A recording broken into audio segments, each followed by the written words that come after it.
Olá, amigos. Nós vamos falar um pouquinho agora sobre a questão do ensino de matemática para pessoas com deficiência visual. A gente está interessado não naquele ensino básico, nas noções básicas, ensino de conceitos de matemática, que isso consiste num assunto bastante complexo e bastante amplo. Mas eu quero falar sobre a matemática depois que ela já, vamos assim, já pegou o básico. A gente já está chegando em continhas, a gente já está chegando em, quem sabe, equações, a gente está chegando, eventualmente, numa matemática mais avançada. Tá? Então, não estou pensando naquela questão básica, conceitual, de explicar questões de número, questões de quantidade. Não, isso já vem depois. Estou pensando a partir do momento em que a gente é obrigado a utilizar uma notação, em que a gente é obrigado a escrever matemática. Isso acontece relativamente cedo.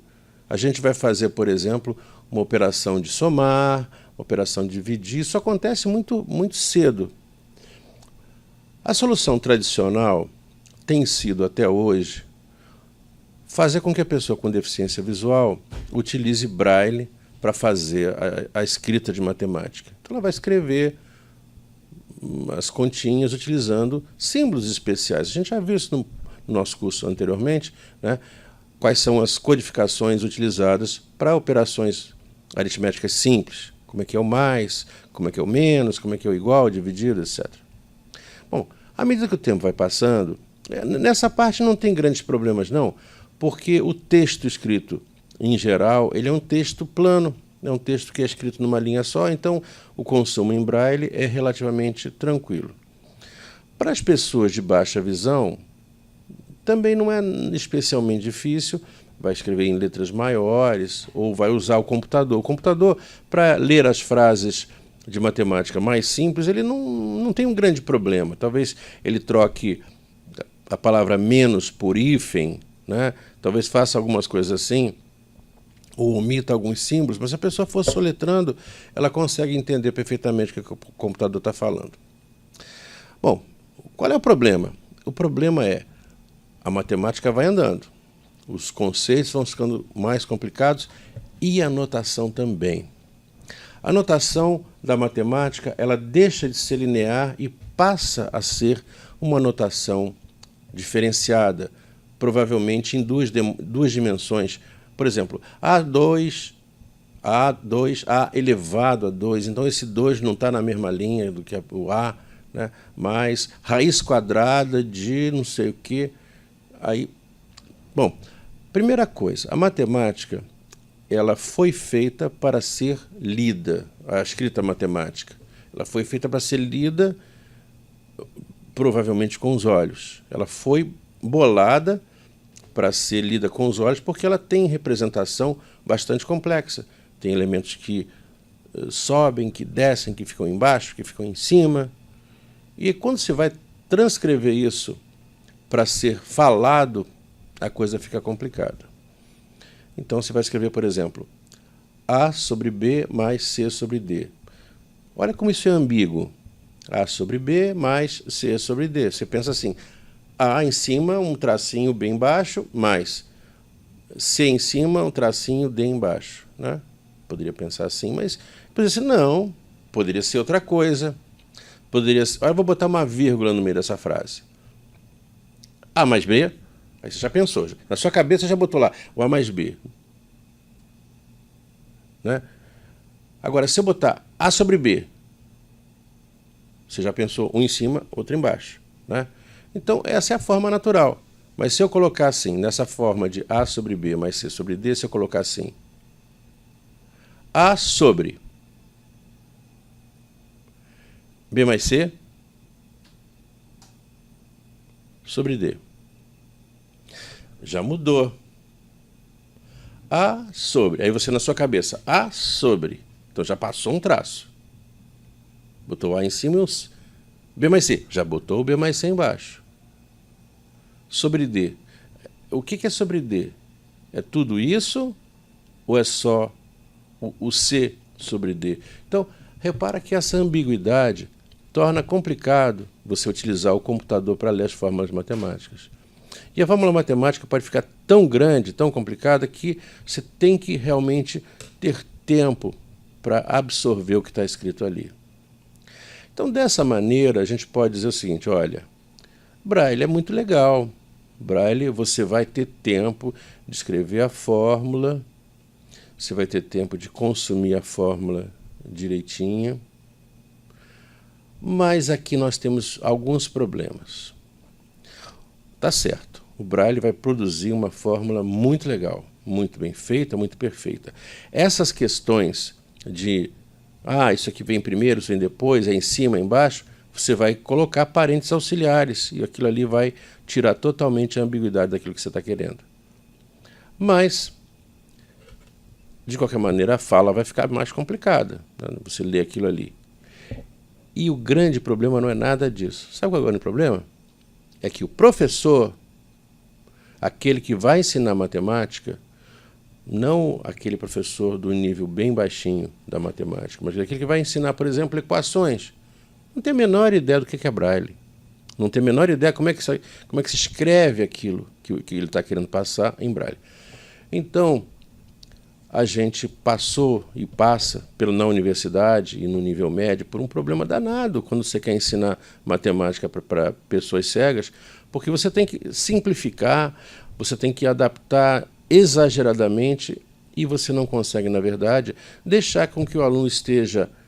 fazer com que o aluno esteja sintonizado com um processo em que ele escreve e é lido, e lê o que os outros escreveram. Bom, para solucionar isso, estão surgindo algumas técnicas. Nós vamos falar uma dessas técnicas que está sendo utilizada hoje na Universidade Federal do Rio de Janeiro para os alunos que são cegos e que entram nas carreiras tecnológicas. Informática, engenharia, física, química e outras disciplinas. Tá?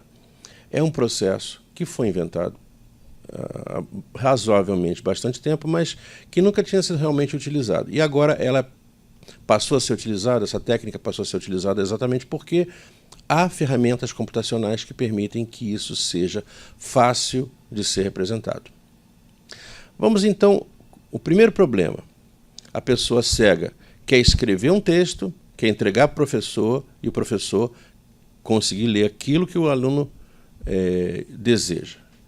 Segundo problema, o professor quer escrever uma coisa, um exercício, por exemplo, com uma fórmula, alguma coisa assim, quer passar para o aluno e o aluno tem que entender aquilo que o professor está querendo.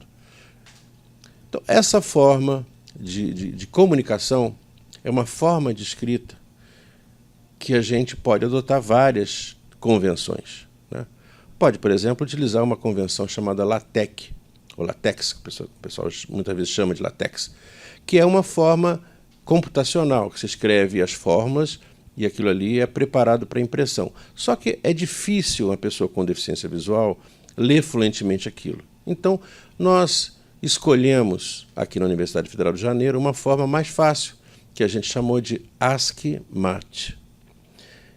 ASCII-MAT é, na verdade, uma forma simplificada de escrever matemática e que é muito adequada para ser utilizada com deficientes visuais. Nós vamos mostrar aqui rapidamente um pequeno exemplo de ASCII-MAT. Então nós vamos agora mostrar um pouquinho sobre o ASCII-MAT. Eu estou entrando aqui num site chamado asciimat.org, que na verdade é um site de demonstração. Tem até aqui uma fórmula complicadíssima de matemática, mas eu vou apagar essa fórmula para mostrar a ideia básica de como é que funciona o ASCII-MAT. Você desenha aqui, por exemplo, A mais B igual a C. Então a fórmula de escrita é bem parecida.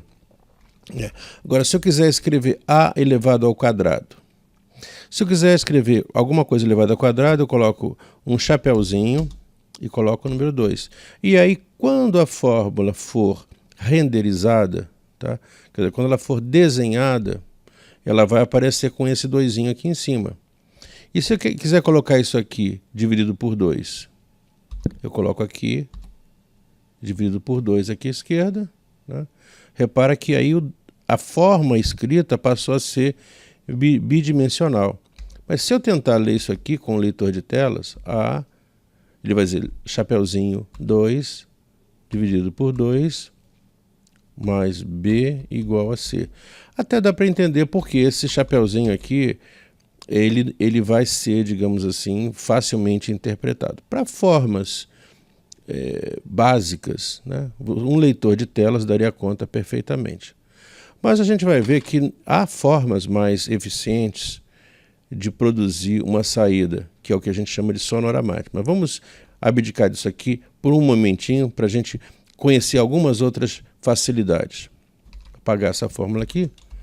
Vamos tentar escrever aquela fórmula interessante, que é a fórmula das raízes de segundo grau. Vamos primeiramente escrever a equação de segundo grau. Então, a equação seria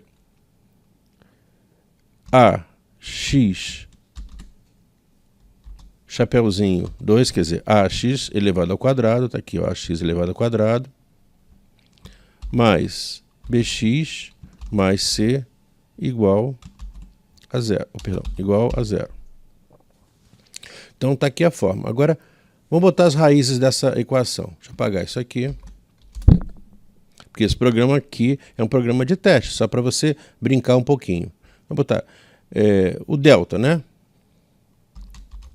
Tá, delta. Delta igual a... Posso botar um delta grandão assim, né? Com letra maiúscula. Delta igual a B elevado ao quadrado menos 4AC. Então posso aqui escrever X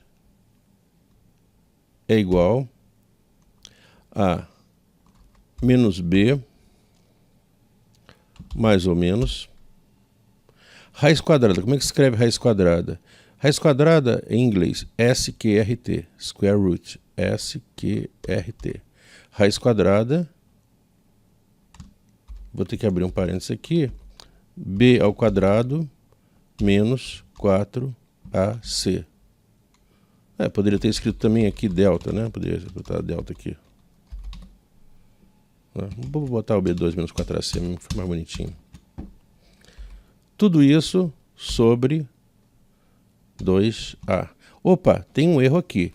Primeiramente que não é 2A. Vou botar um parênteses para que o 2A venha para baixo. Outra coisa, a forma inteira é dividida por 2A. Então, coloca um parênteses ao final daqui e ao início daqui, para que você tenha, então, essa fórmula super complexa. Repara que, apesar de complexa, ela é fácil de ser escrita, né? Então, essa forma de renderização que a gente está trabalhando aqui, então é super simples de ser utilizada por cegos. E ela pode ser utilizada diretamente na internet ou pode ser utilizada para gerar outras formas, como a gente vai ver em seguida.